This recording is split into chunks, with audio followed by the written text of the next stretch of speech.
Thank you. Please take a seat. Lots to cover today. Thank you, Tommy. After a greeting like that, I'm good. I could just, by the way, how was that debate this last week? That was something. I thought Biden did great. I thought he was just, all right, that's all I'm gonna say about that. All the rest speaks for itself, as you would say, right? You're all smart people. You can see what I see. We need God, right? Oh my goodness. All right, so this is a big week, and I was texting with Pastor Luke a couple months ago, and I said, hey, I felt bad last year. I was supposed to actually give this speech last July 4th weekend, last Independence Day weekend, and I said, I want to kind of come back and if I can on Independence Day weekend. He said, absolutely, and this is a very profound time in our country's history, and it makes sense for us to take a pause and get back to our roots and the foundational elements of who we are as a country. And what we are going to do today is we are going to read our country's birth certificate, the Declaration of Independence. We are going to read our birth certificate, and then I'm going to show you the scripture that our founders believed when they put it into our birth certificate. And then we're going to talk about some other parts of the Word of God that speak to this. Now, it's important to understand the context before we get into the Declaration of Independence and what led to this. Now, it was really written on July 1st or July 2nd. It was finally published on July 4th. John Adams, who had a lot of sway, they were in a big room. Benjamin Franklin, Thomas Jefferson, Madison. They said, so who's gonna write this complaint to King George? And John Adams said, that Thomas Jefferson guy, he's a good writer. Now, he wrote a bunch of pamphlets and he wrote a bunch of booklets. He was a very gifted young man. He was in his late 20s when he wrote this, to give you some idea. In his late 20s when he wrote this. And understand the first and foremost audience. This was a letter to the King of England, King George, the most powerful man on the planet, the most powerful person that was able, with a snap of a finger, invade a country. They said the sun never sets on the British Empire. He is as powerful as it gets. The known world was controlled by this guy. And this was a telegram, a message, if you will, that took months to get to him eventually, because he had to cross the sea, and declaring independence from King George. Now, in order to do this, you had to have a very, very good reason. So they appoint Thomas Jefferson. They say, hey, cook up some ideas here. And our birth certificate, this letter to King George, is one of the most beautiful documents written in human history. If we look at history and we say important moments and important events, obviously Genesis 1:1, in the beginning God created the heavens and the earth. Genesis 1:26 and 1:27, and human beings are made in his image. The Exodus story, which we'll talk about today. Maybe Moses on Mount Sinai when he gets the 10 Commandments. The incarnation when Jesus Christ took flesh. The resurrection of Jesus Christ. I believe that July 4th, 1776 was the most important moment in human history after the resurrection of Jesus Christ. That's how important July 4th, 1776 is. Now, why is that? It's because it took the truths of the scriptures, what it says about what a human being is, what freedom is, what liberty is, how government should operate it. It took all those truths and put them into practice. You see, before July 4th, 1776, there was not a single example of government that made the arguments that was in this document. And so in the birth certificate, Thomas Jefferson writes, when in the course of human events, let's stop right there. That is an eternal message. That isn't just saying, hey, things aren't so great here. Thomas Jefferson and the founders are starting as broad as one can possibly start. Basically saying what we are about to write will be applicable in 1876, 1976, and 2024. That what we are about to write is always going to be true. This is talking about a never-ending truth claim, and only the Bible speaks to such truths. One of the course of human events, it becomes necessary. That's so important. Not that it's a good idea, not that maybe you should, but necessary. What Thomas Jefferson is saying is that you as a human being have a necessary need to live in freedom and not in slavery. to live in a state of self-government, not under a tyrant, a king, or a pharaoh, which we'll get to soon. It becomes necessary for one person to dissolve the political bands which have connected them with another, and to assume among the powers of the earth the separate and equal station to which the laws of nature and nature's God entitle them. Let me go back. Dissolve the political bands which have connected them with another. Who wants to see some dissolving of political bands right now? I think that's a good idea.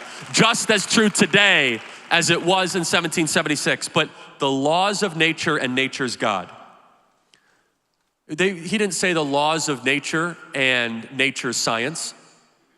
He didn't say the laws of nature or reason. He didn't say the laws of nature and Anthony Fauci.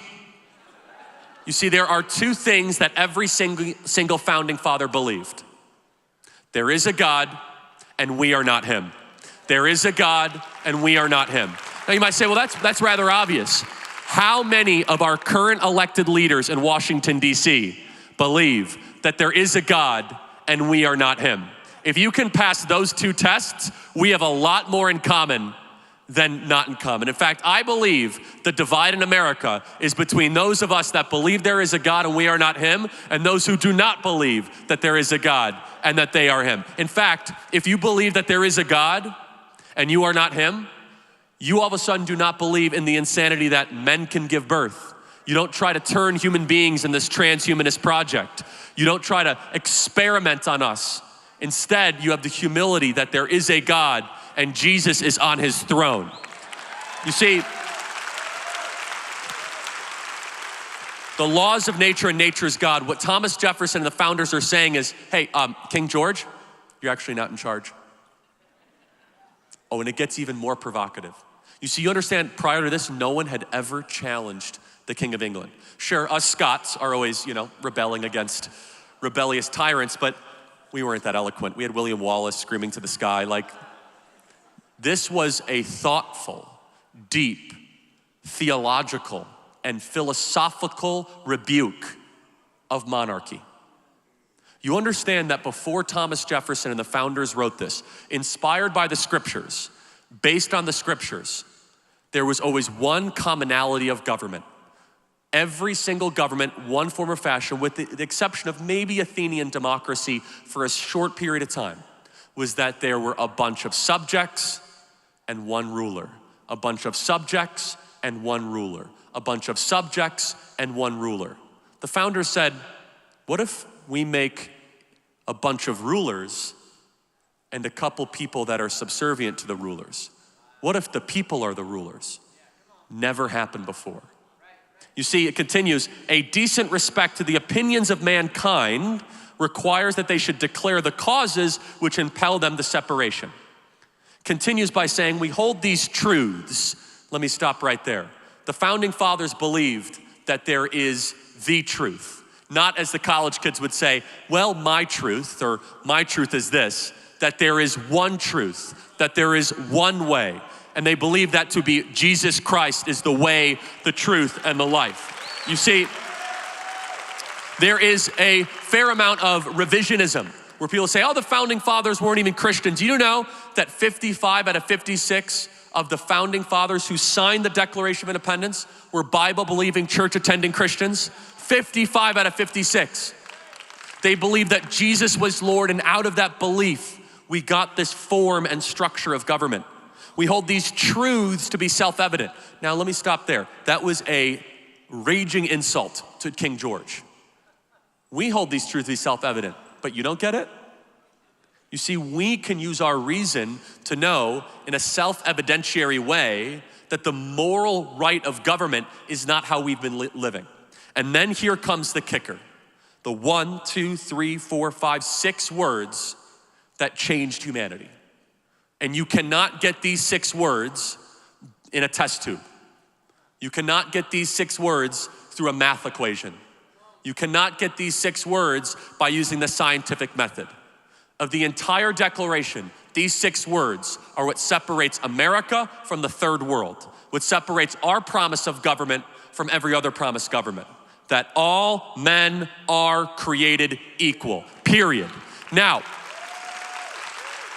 where would one get an idea like that? Because we all have different talents and skills. We might look different. Some of us are tall, some of us are short, some of us are fit, some of us are not so fit.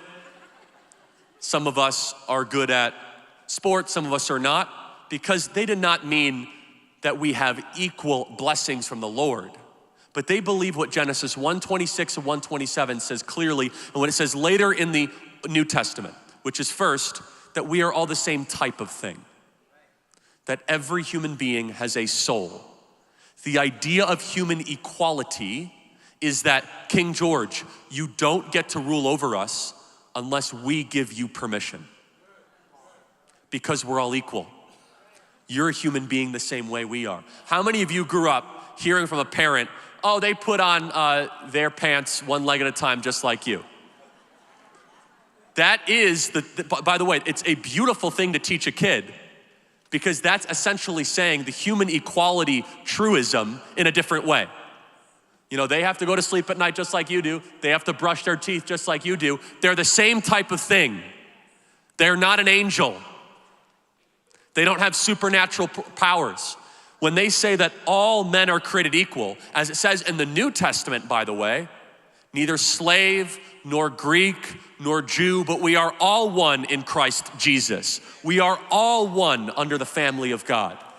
That God does not look at us as our differences, but he looks at us in just one of two ways. Are you saved or are you unsaved? Those are the only distinctions that God cares about when we get into the afterlife. Are you saved or are you unsaved?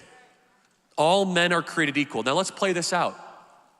If all men are created equal, then all of a sudden the form of government that you then institute is a lot different if you believe that some people are better than others. If I were to now apply it to today, our current leadership class in Washington, D.C. does not believe that you are equal to them. They believe they are smarter than you. They believe they are wiser than you. They believe that they should remain more powerful than you. They believe they should get to pick who the president is. They believe that they should pick how you live your life. The founders disagree. All men are created equal. And then here is the kicker, that they are endowed by their capital C creator with certain unalienable rights. Now let's talk about rights. You see, we talk a lot about the Bill of Rights, the right to free speech and religious assembly that we're able to have here. The Second Amendment, which I love the Second Amendment, by the way. I could do a whole sermon on the biblical basis of the Second Amendment. And by the way, there is no First Amendment without the Second Amendment, just so we are clear. The Third Amendment, that you can't put soldiers and quarter them into your home without permission. The Fourth Amendment, the government can't spy on you without permission. They violate that a lot. The Fifth Amendment, that you don't have to, you have the right not to self-incriminate yourself in the trial. Sixth Amendment and Seventh Amendment, Eighth Amendment, jury of your peers, jurisdiction of that is fair in choosing, a quick and speedy trial. The Ninth Amendment, that anything that is not outlined in the Constitution does not mean that necessarily those rights are not articulated within. And the 10th Amendment, that all things that are not articulated are left to the states and the people. We're big on rights in this country. Everyone wants to talk about, well, I have a right to health care. I have a right to speak my mind. I have a right to an abortion. Now, everyone likes to talk about rights, but you cannot have rights without responsibility. It is a two-sided coin. If you are big into rights, then you must be challenged. Are you willing to now take responsibility? Responsibility? We are a rights-obsessed and a rights-preoccupied society with certain unalienable rights, that among these are life, liberty, and the pursuit of happiness. I'm gonna talk about liberty in just a second. But here's the kicker, that to secure these rights, you see, then Thomas Jefferson continues, governments are instituted among men, deriving from their powers from what? The consent of the governed.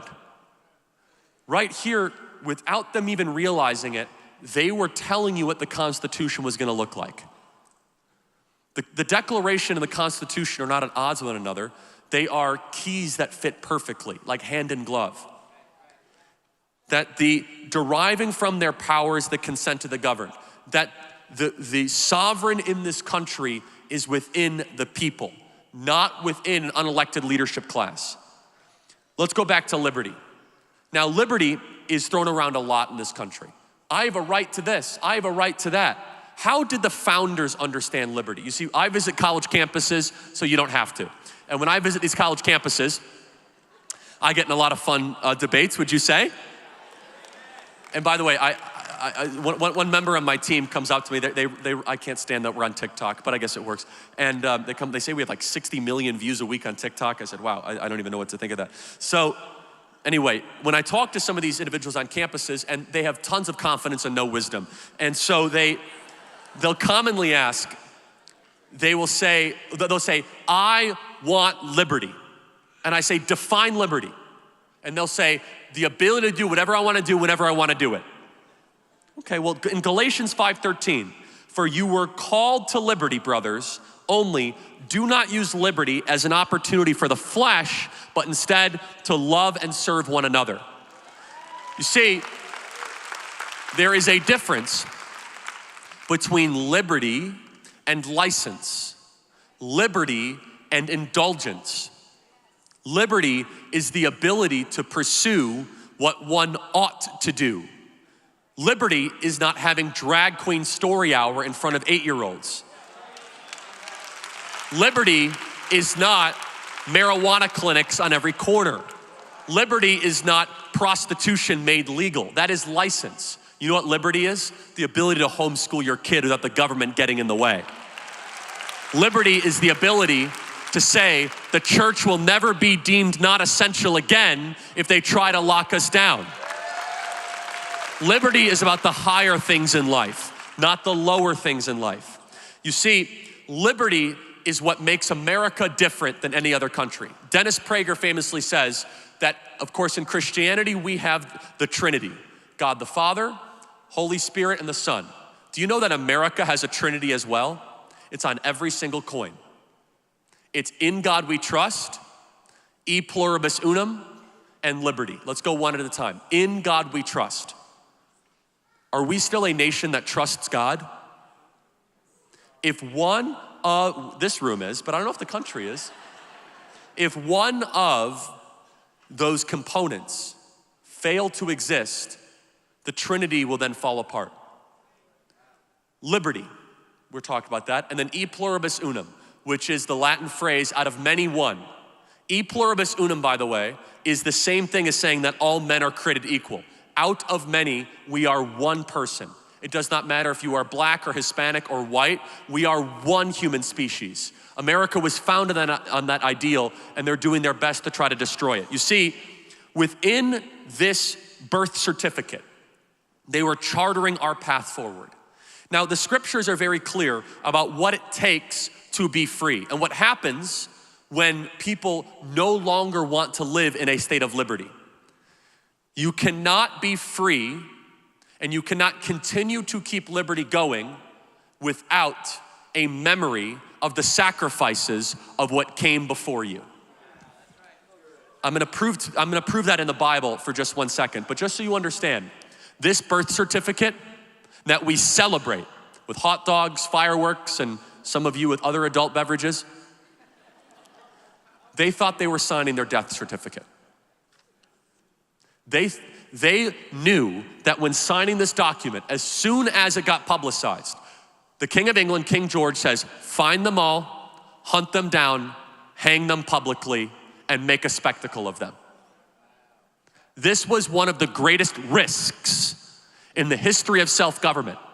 This could have been a massacre. But these men feared God more than King George. So they signed this thinking, and by the way, you know, almost every single one of these founding fathers lost their family farms burned to the ground. They had their treasures taken from them. Some of them had their kids kidnapped from them. I want you just to think about that. You get to now live in a beautiful country that's increasingly less beautiful and less free because of the sacrifices of generations prior. And I just have to take a pause. I get some people that say, I'm too busy to go and vote. Get over yourself, honestly. I'm asking you to fill in a piece of paper, not sign your death certificate to the King of George. But as we forget that sacrifice, you cease to be free. Let's go to my favorite book of the Bible, Exodus. I didn't do this morning, Tommy, so this is a little bit of new stuff. So for those of you that know the Genesis story, Genesis 50, one of the best parts, by the way, I love, for such a time as this, Genesis 50:20 is a great, great verse, which is the story of Joseph, and he's about to die.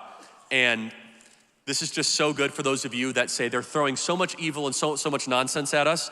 Genesis 50:20, you intended to harm me, but God intended it for good to accomplish what is now being done. I love that. The enemy meant it for evil, God will use it for good. So Joseph dies. What is the story of Joseph?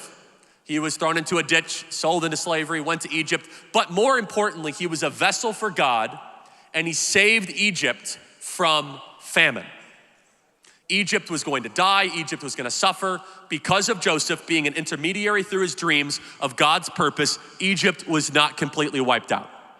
So Egypt was only able to exist because of Joseph. So Exodus 1 rolls around, and this is exactly what we are living through today. Starts with the Israelites oppressed. Now Joseph and all of his brothers and that generation died. But the Israelites were exceedingly fruitful, and they multiplied greatly, increased in numbers, and became so numerous that the land was filled with them. And this is one of the most important verses of the Old Testament, Exodus 1:8. And this will never be talked about. I might be the first first person ever, Pastor Tommy, to say this as like a teaching sermon. Exodus 1:8. Then a new king, to whom Joseph meant nothing, came to power in Egypt. Imagine and fill it today. And then a new generation rose of America, of whom Thomas Jefferson meant nothing over America. What happens after Exodus 1:8? As soon as Exodus 1:8 happens, the new Pharaoh and the new king of Egypt said, kill all the Hebrews. Because he doesn't remember or know or have any connection to how Joseph saved all of Egypt from extermination. We failed to know our birth certificate. We failed to know our foundational roots. We have a new generation. And then rose a president of the United States who did not know George Washington. Well, he doesn't know his own name, so that's okay, but it's a separate issue. Without a memory of what came before, you cannot have liberty. The story of Exodus is very similar to what we are living through. Remember, Pharaoh was one of the most brutal, evil, and nasty individuals in the entire scriptures. When you reread Exodus, I want you to replace Pharaoh with Hitler, and then all of a sudden it starts to make more sense. That's how evil this individual was. Throw the firstborn into the Nile. He would work the Hebrews into exhaustion, slavery. God then delivers all of these miracles and delivers his chosen people into the desert, where they're finally able to live in some form of self-government. Moses goes up on Sinai and gets the moral decalogue, and it starts with, I am the Lord your God who delivered you out of the house of bondage of Egypt. Why does it start like that? Before the 10 Commandments even begins, God is reminding his chosen people, Moses did not deliver you. Aaron did not deliver you. I, the Lord your God, delivered you out of Egypt. I did. And this is so critically important because if we fail to recognize that it is God who delivers us, it is not the acts of man, then we're in a very troubling circumstance. Continues later in the Old Testament to one of my favorite portions in the book of Numbers. Anyone else like the book of Numbers? A couple hands go up. Now, I have a whole theory about this. The actual title of the book of, so Numbers is not the correct title. In Hebrew, it's actually called In the Wilderness. How much better would it be if it was in the wilderness, right? Numbers sounds like I'm gonna have to do geometry equations or something. By the way, if you haven't studied the book of Numbers, it has talking donkeys, giants, spies, stories of betrayal, and lots of complaining because it's in the Old Testament.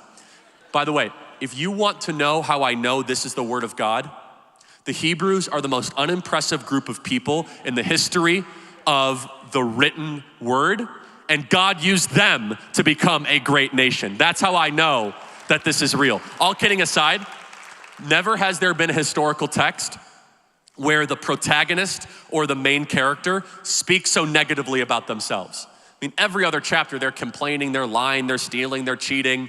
Must be true. No one would talk about themselves unless it was true, this negatively. Continues to Numbers 14. Now, mind you, they are now living in a state of liberty. Remember, liberty is no Pharaoh, no king, no Hitler. And here is the fundamental question that we will spend our remainder of time asking. Do human beings want to always be free? During the lockdowns, I learned the answer is absolutely not.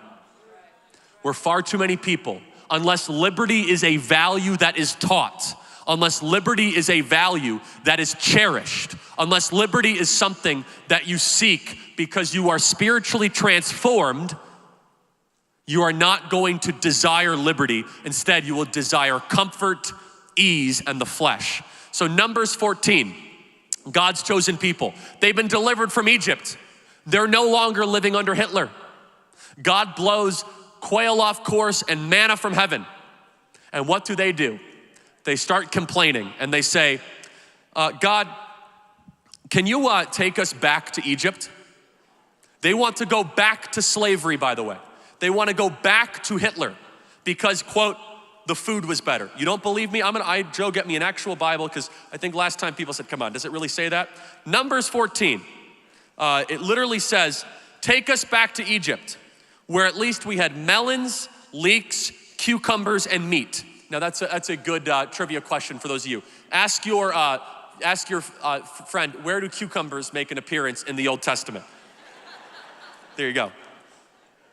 And the grumbling and the voices, if only we had died in Egypt or in this wilderness. Why does the Lord bring us this land? Oh, to let us fall by the sword. And it continues by, they complain for 3 chapters straight. No, 4, I'm sorry, they keep going. They wanted to go back and live under the worst person imaginable because living in the desert was not easy. What Thomas Jefferson started in motion with the founding fathers, what lived through, is we do not have an easy life when we live in liberty. Far too often we have people that say, I would rather have a simple and comforting life than one that is of adventure and depth. You know, I ask sometimes these college kids, I say, would you like to have a life where 3 meals are provided a day, you get free Wi-Fi, you get free room and board, and you don't have to work? They say, of course. I say, you should go to a federal prison, because that's what you get every single day.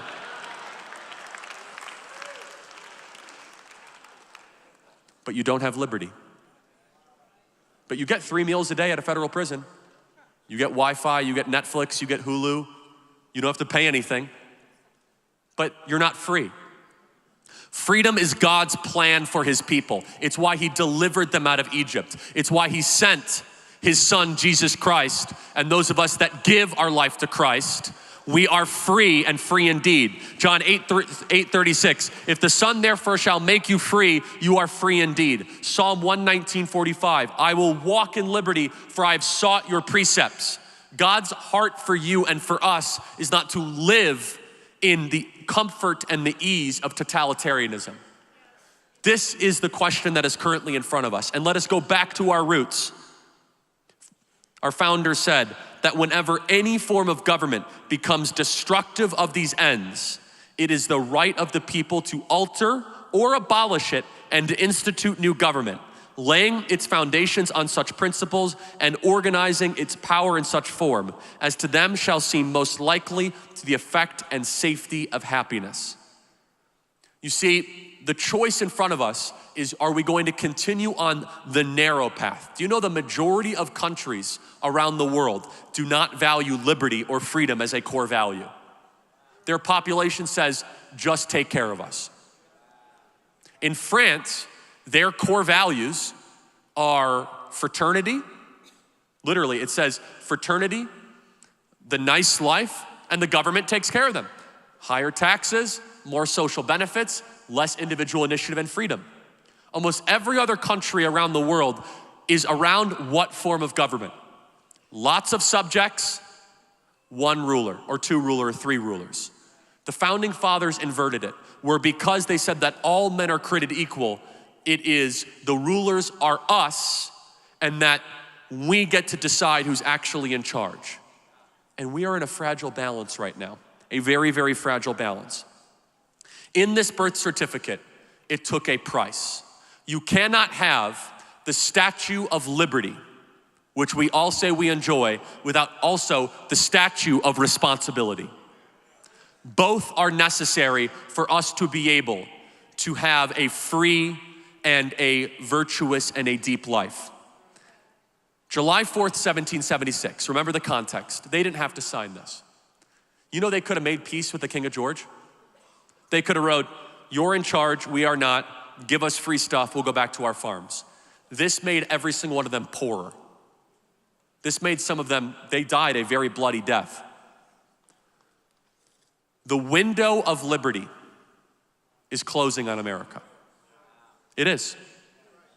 And it's closing for many reasons. We think that a big sacrifice is showing up and just filling in a ballot and voting. We think like that's a big sacrifice of our time.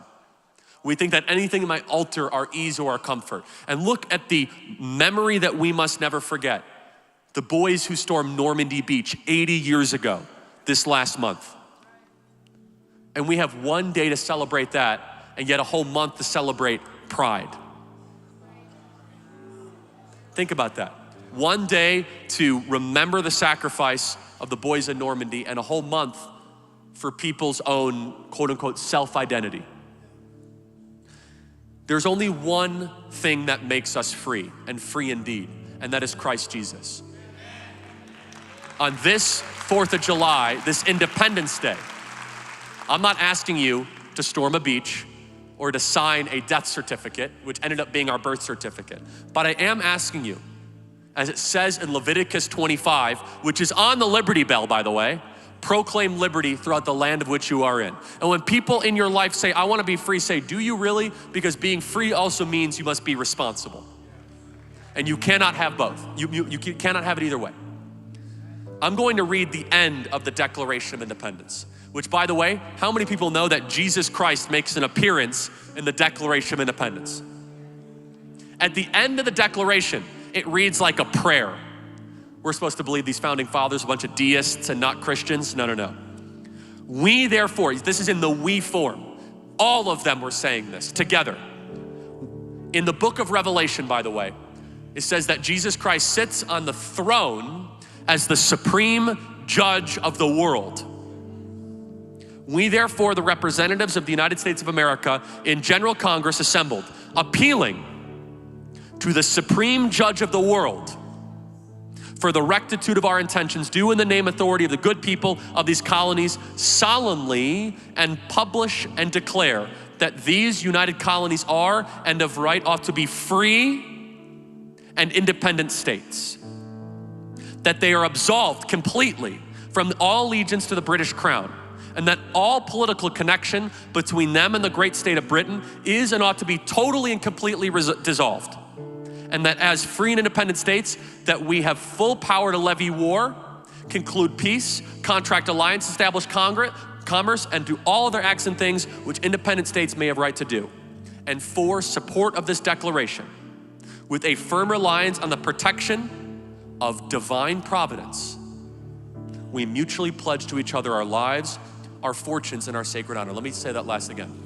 How many of you would be okay losing all the money in your bank account and your home for your country? How many of you would be okay dying for your country? Some of you almost did. Thank you for serving our country and our sacred honor. They were pledging to each other everything. They were all in. All in. Take my home, take my boat, take my car, take my kids. Liberty is worth it. Those are special people.